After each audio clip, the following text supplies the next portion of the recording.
अस्सलाम वालेकुम। आज का जो हमारा टॉपिक है वो है स्टेम एंड लीफ डिस्प्ले पे। Stem and leaf display, this plot was introduced by the famous statistician John Petrie in 1977. Steam leaf display is used to organize the data in ascending order. ये visual representation है आपके data की, आप organise करते हैं अपने data को in ascending order. Stem and leaf में दो पार्ट्स हैं, stem and leaf. Stem is also known as leading digit and the leaf is also known as trailing digit. Stem is the leading digit of each number and is used in sorting. आपका जो first part है, जो आपने एक stem digit आपने let's suppose आपके पास 77 digit 75 digit है, उसका में से फर्स्ट पार्ट होगा जो लीडिंग पार्ट है वो आपका स्टेम होगा, while the rest of the part is leaf और a trailing digit, यानी कि 7 आपका स्टेम है एंड 5 आपका लीफ है। और जो फर्स्ट डिजिट है आपका जिसको आप स्टेम कंसीडर कर रहे हैं, तो वो आपका यूज होगा सॉर्टिंग के लिए, यानी कि उसको देखते हुए आप अपने डेटा को सॉर्ट करेंगे। जो फर्स्ट डिजिट होता है आपका जो स्टेम यूज कर रहे हैं आप, ठीक है, जो आप पार्ट स्टेम यूज कर रहे हैं। while a leaf is the rest of the number or the trailing digit and shown in display. A vertical line separates the leaf or leaf from the stem. अब stem and leaf को separate करने के लिए आपके पास एक vertical line है जो stem and leaf को सेपरेट करती है, आप ड्रॉ करते हैं बीच में। अब कैसे कंस्ट्रक्ट करें, how will construct the stem and leaf display when we have a whole set of value. आपके पास जब होल इंटीजर वैल्यू आ रही है तो how can you construct the stem and leaf display, we can see in given example. There are the ages of 30 people joined a certain gym during a particular month were as follows: 48, 31, 54, 37, 18, 64, 61, 43, 40, 71, 51, 12, 52, 65, 53, 42, 39, 62, 74, 48, 29, 67, and 30, 49, 68, 35, 57, 26, 27, and 50. What we have to do is we have to construct a stem and leaf display from the data. हम stem and leaf display इस data का जो whole set values हैं, यानी कि whole integer values हैं whole, उनका हम stem and leaf यूज करेंगे। ऐसे हमने जब हमने ऊपर डिस्कस किया कि stem and leaf को सेपरेट करती है एक वर्टिकल लाइन, इसी तरह हम पहले सबसे पहले first of all you have to arrange the data in ascending order. सबसे पहले आप अपने डेटा को असेंडिंग ऑर्डर में अरेंज करेंगे। When you do a stem and leaf construct a stem and leaf display, first of all you have to arrange your data in ascending order, always compulsory. अगर आप ascending order में arrange किए बगैर अपने data को stem and leaf में करें तो वो डिस्प्ले ठीक नहीं है। स्टेम एंड लीफ की फर्स्ट कंडीशन ये है कि जब आप इसको फाइनल एंड आउटलुक जब आपकी हो वो असेंडिंग ऑर्डर वाली है। सबसे पहले हमने अपने डेटा को असेंडिंग ऑर्डर में अरेंज किया।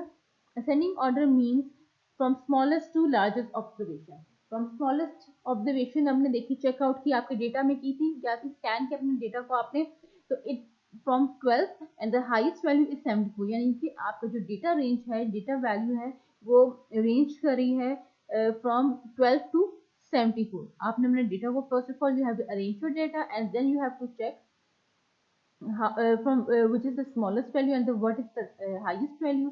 आपने smallest and highest value find out की, इससे आपको पता चलेगा आपकी डेटा कहाँ से वैल्यू स्टार्ट हो रही है और कहाँ तक आपने जाना है।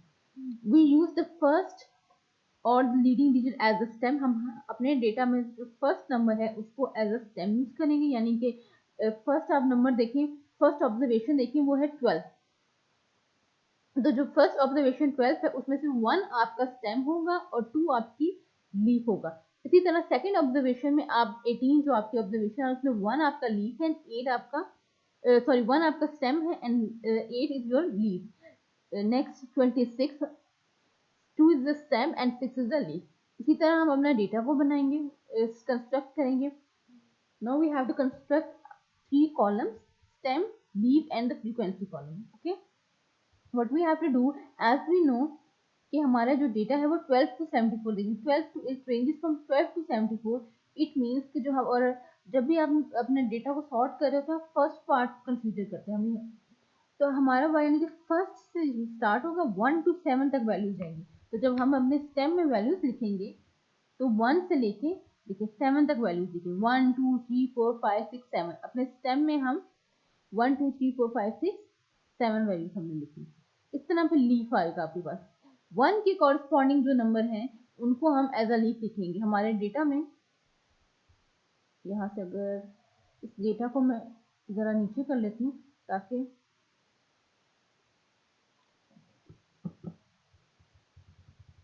सामने से कर लेती हूँ ताकि हम इजीली चेक कर सकें। देखिए फर्स्ट जो था हमारे पास स्टेम 1 उसी कॉरस्पॉन्डिंग 2 एंड 8। ठीक है, 1 तो हमारा स्टेम हो गया और जो 2 है वो आपका लीफ। इसी तरह इसमें 1 में आपका इसमें स्टेम है और 8 योर लीफ। नेक्स्ट नंबर है 26। 26 में 2 is your stem and 6 is your leaf. तो आपके जितने 2 के कॉरस्पॉन्डिंग नंबर है, जिनके जितने भी नंबर जो 2 से स्टार्ट हो रहे हैं, उसका नंबर आप उसके नेक्स्ट नंबर को आप चेक करेंगे। मैंने यहाँ पे देखा 2 से जितने भी मेरे स्टार्ट हो रहे हैं उनको मैं यह देखिए यहाँ पे हाईलाइट करती हूँ ताकि आप लोगों को नजर आए। इनको हाईलाइट किया जो भी 2 से स्टार्ट हो रहे थे। फर्स्ट को मैंने एज स्टेम कंसीडर किया हुआ है, यहाँ पे मैंने एज स्टेम लिखा हुआ है। ठीक है 2। अब इनके नेक्स्ट नंबर जो है 6, फिर आप स्पेस देंगे, फिर 7, फिर स्पेस एंड देन 9। इन नंबर के जो है आपकी जो डिजिट्स हैं तो मैं नो कलर कर दूं ताकि अब ये जो देखिए ये नंबर्स हैं इनके बीच में स्पेस है। ये नंबर हाईलाइटेड आप देखते हैं 6, 7, 9 इनके बीच में स्पेस है। स्पेस क्यों है? स्पेस मीन कि जब आप जब किसी ने देखेगा स्टेम एंड लीफ के आप डेटा को देख रहे हैं कैसे, तो कैसे रीड आउट करेगा 26, 27 एंड 29। अगर स्पेस नहीं होगी तो उसको समझ नहीं आएगी क्या है। तो हमेशा स्पेस होती है लीफ में। जब भी आप नंबर एक लिखते हैं तो नेक्स्ट नंबर लिखते हैं उसके बीच में स्पेस लिखते हैं। इसी तरह 3 के कॉरस्पॉन्डिंग आप चेक करेंगे 0, 1, 5, 7, 9 वो लिखा मैंने। 4 के कॉरस्पॉन्डिंग 0, 2, 3, 8, 8, 9। 5 की कॉरस्पॉन्डिंग 1, 2, 3, 4, 7, 8 है। 6 की कॉरस्पॉन्डिंग 1, 2, 4, 5, 7, 8 एंड देन 7 की कॉरस्पॉन्डिंग 1, 4। इन सबको आपने लिख लिया and then you have to write the frequency. Frequency कैसे लिखेंगे? इन लीफ के जितने भी लीफ में डिजिट्स आ रहे हैं, जैसे मेरे 1 की कॉरस्पॉन्डिंग जो लीफ है उसमें 2 डिजिट्स आ रहे हैं तो मैं फ्रीक्वेंसी में 2 लिखूंगी। इस तरह 2 के कॉरस्पॉन्डिंग में देखूंगी कितने आ रहे हैं, 3 आ रहे हैं। 6, 7 एंड 9 3 है तो फ्रीक्वेंसी में 3 आएगी। नेक्स्ट हमारे पास जो 3 है स्टेम उसके कॉरस्पॉन्डिंग कितने आ रहे हैं हमारे पास, काउंट करें 1, 2, 3, 4, 5। तो इस तरह आप इनके आगे फ्रीक्वेंसीज लिखेंगे। ठीक, अब ये जो फ्रीक्वेंसीज हैं जब आप इन सब फ्रीक्वेंसीज का टोटल करेंगे तो ये उनका सम आपकी टोटल नंबर ऑफ ऑब्जर्वेशंस के इक्वल आना चाहिए। जब इक्वल आएगा तो इट मीन्स आपने कोई वैल्यू स्किप नहीं की। अगर तो नहीं आ रहा तो इट मीन्स कहीं ना कहीं कोई वैल्यू स्किप की है। तो यानी मैं जब फ्रीक्वेंसी का सम करूंगी तो वो मेरे टोटल नंबर ऑफ ऑब्जर्वेशन जो है उनके इक्वल आना चाहिए। अब ये तो हमारा जो टेबल था, अब टेबल था वो हमें जो है useful description of the data set की प्रोवाइड कर रहा है। यानी कि अगर मैं जिस स्टेम एंड लीफ का टेबल दिया जाए तो उसमें से मैं वैल्यूज बता सकती हूँ कि कहाँ से लेके कहाँ तक वैल्यूज जा रही हैं। यानी कि मिनिमम वैल्यू मैक्सिमम वैल्यू कौन सी है और किस कौन सी वैल्यूज फ्रीक्वेंसीज को देखते हुए कि कौन सी वैल्यू कहाँ पे ज़्यादा लाई कर रही है। अब इसी टेबल का अगर हम फ्रीक्वेंसी टेबल में कन्वर्ट करना चाहें तो हम इसी टेबल को फ्रीक्वेंसी डिस्ट्रीब्यूशन में भी कन्वर्ट कर सकते हैं।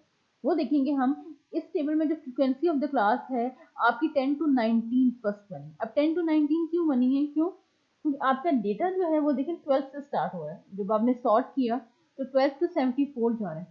अब हम 12 से भी स्टार्ट कर सकते हैं। ऐसे नहीं है कि 12 से खुद को स्टार्ट करें तो वो ठीक नहीं है। 12 से भी स्टार्ट कर, लेकिन हम अपनी इजीनेस के लिए ऐसे डिजिट लेते हैं यानी जैसे 10 हो गया, 5 हो गया, 15 हो गया, ताकि हमें काउंट करते हुए आसानी हो, इजी हो। तो 12 है तो 12 से बैक हमेशा जो भी लास्ट जो भी मिनिमम वैल्यू आपकी ऑब्जर्वेशन की आ रही है उसका प्रीवियस जो होते हैं ना जो उससे स्टार्ट करते हैं, उससे आगे नहीं। यानी कि जिसमें 12 है तो एक 10 है और एक 15। तो मैं 15 से स्टार्ट नहीं करूंगी। अगर मैं 15 से स्टार्ट आउट कर रही हूँ तो इसका मतलब 12 स्किप हो रहा है। 15 से पहले वाले अगर डेटा में मेरी जितनी वैल्यूज हैं स्किप हो रही है तो वो ठीक नहीं है। तो मैं 12 से पहले वाला देखूंगी 10। 10 से मैं अपनी वैल्यू स्टार्ट की, मैंने अपनी क्लास लिमिट तो 10 to 19 मैंने किया, फिर 20 to 29, 30 to 39। इसी तरह then 40 to 49, 50 to 59, 60 to 69, 70 to 79, क्योंकि मेरा जो वैल्यू आ रही है वो 74 पे आ रही है, तो 79 तक मेरा जाए, क्योंकि 10 का गैप आ रहा है। इसके बाद आपने क्लास बाउंड्रीज बनाई। क्लास बाउंड्रीज आप कैसे बनाएंगे, हमने लास्ट लेक्चर में भी देखा है कि क्लास बाउंड्रीज बनाने का क्या है, जो करंट आपकी क्लास है उसकी उसका अपर लिमिट और उससे जो नेक्स्ट क्लास है उसकी लोअर लिमिट को आप सब्ट्रैक्ट करते हैं। मैं 20 माइनस 19 करूंगी, तो 20 minus 19 is equal to 1, then I have to divide it by 2, 1 divided by 2 is equal to 0.5. So what we have to do, we have to subtract 0.5 from the lower limits, all the lower limits, and add 0.5 to all the upper limits. जितनी भी lower limits हैं इस data की, उन सबसे 0.5 आप subtract करेंगे और upper limits में आप 0.5 ऐड करेंगे, यानी कि 10 में से मैं 0.5 माइनस करूंगी 9.5, 19 में ऐड करूंगी तो 19.5, 20 में से माइनस करूंगी 19.5, 29 में ऐड करूंगी तो 29.5। इसी तरह क्लास बाउंड्रीज बनानी, और क्लास बाउंड्रीज अगर ठीक बनी है कि नहीं बनी, उसका क्या रूल है कि आपकी जो करंट क्लास है उसकी अपर लिमिट और उससे नेक्स्ट की लोअर लिमिट दोनों सेम आनी चाहिए। और आप अब क्वेश्चन अगर आपका आता है तो आपने ये भी चेक करना है कि क्लास लिमिट्स कहीं पहले से तो नहीं बनी हुई। अगर डेटा में लेट सपोज मैं आपको ये यहाँ से दिखाती हूँ, अगर लेट सपोज मैं यहाँ पे लिखती 19 टू 29, मतलब एग्जाम्पल है कि 10 टू 19, 19 टू 29, फिर आ रहा है 29 टू 39, लेट्स सपोज ऐसे आ रहा है। अगर आपको क्लास लिमिट्स इस तरह से दी हुई है तो इसमें देखें फर्स्ट की अपर लिमिट और उससे नेक्स्ट की लोअर लिमिट सेम है, तो ये इसका मतलब है क्लास बाउंड्रीज पहले से बनी हुई, आपको नहीं बनानी। तो अब अपने डेटा को ये भी आपने चेक करना है कि कहीं पहले से क्लास बाउंड्री तो नहीं बनी, अगर बनी है तो वेल एंड गुड है कि आपको दोबारा बनाना नहीं पड़ेगा। ये भी आप चेक करें। फिर टैली मार्क्स लगाएंगे हम। 10 टू 19 देखेंगे अपने डेटा में कौन कौन सी वैल्यू आ रही है। हमारी आ रही है 12 आ रही थी डेटा में, देखते हैं 12 एंड 18, तो 12 एंड 18 2 होंगे, हम 2 टैली मार्क्स लगाएंगे। फिर 20 टू 29 में 26, 27 एंड 29 आ रही है, 3 आ रही है तो 3 टैली मार्क्स लगेंगे। उसके आगे फिर इसी तरह टैली मार्क्स लगेंगे आपके, एंड देन फ्रीक्वेंसी होगी आपकी। अच्छा, अभी 30 एंड 39 में 5 ऑब्जर्वेशन आ रही है। आप क्या करेंगे, 5 पहले आप 5 कैसे टैली मार्क्स लगाते हैं, पहले 4 वर्टिकल लाइंस लगाई और 5 में आपने 5th में आपने टिल्टेड लगा दी, ठीक है।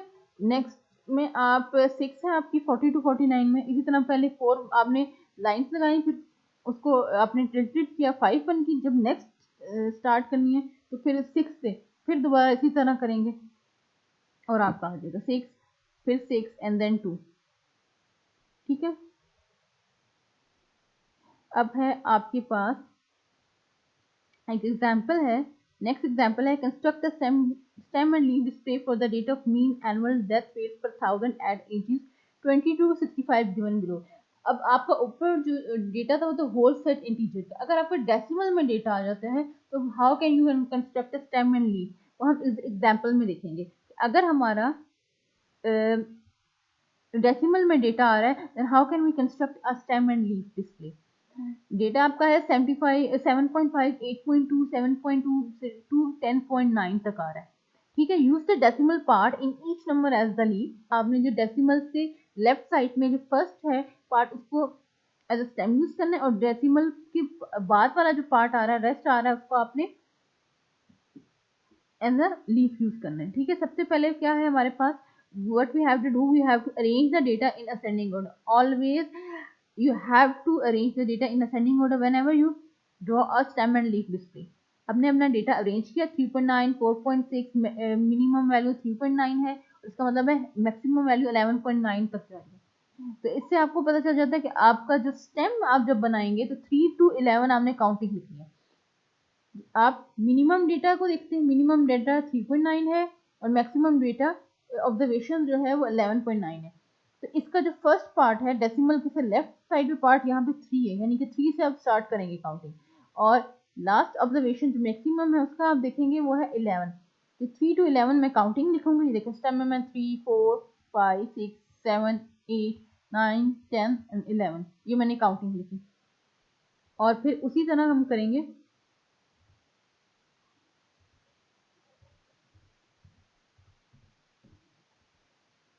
उसी तरह करेंगे। देखिए 3 से कॉरस्पॉन्डिंग एक आ रहा है, 3.9 है ना, ये फर्स्ट आपकी ऑब्जर्वेशन। तो 3, तो आपने एज स्टेम लिख लिया, पॉइंट डेसिमल के बाद जो नंबर है वो 9, तो आपने एज लीफ लिखा। फिर आपके पास नेक्स्ट है ये 4, 4 में 4.62 टाइम्स आ रहा है, तो 4 आपने लिखा हुआ, 6 एंड 6 पॉइंट जो आपका डेसिमल उसके राइट साइड के बाद 6 एंड 6, 6 लिखा, फिर एक स्पेस दी एंड देन 6। 5 है, 5 की कॉरस्पॉन्डिंग 0, 4 एंड 5, 6 की कॉरस्पॉन्डिंग 0, 0, 2, इस तरह आप लिखेंगे, ठीक है। 2, 4, 5, 6, 6, 6, 8, 9, 7 की कॉरस्पॉन्डिंग 1, 2, 3, 3, 3, 4, 4, 5, 6, 7, 7, 8, 8, 8, 9, इसी तरह आप लिखेंगे। और फिर आप अपनी फ्रीक्वेंसीज इनके आगे लिखेंगे। 3 के आगे 1 है तो 1 फ्रीक्वेंसी, 4 में 2, 5 में 3, 6 में 10, 7 में 15, 8 में 13, 9 में 15, 10 में 15 अगेन एंड 11 में 6। तो आप अब इन सब फ्रीक्वेंसीज का अपना सम करेंगे, और अगर आप देखेंगे आपकी टोटल ऑब्जर्वेशन के इक्वल आ रही है, तो इट मीन से कोई भी आपकी ऑब्जर्वेशन नहीं थी।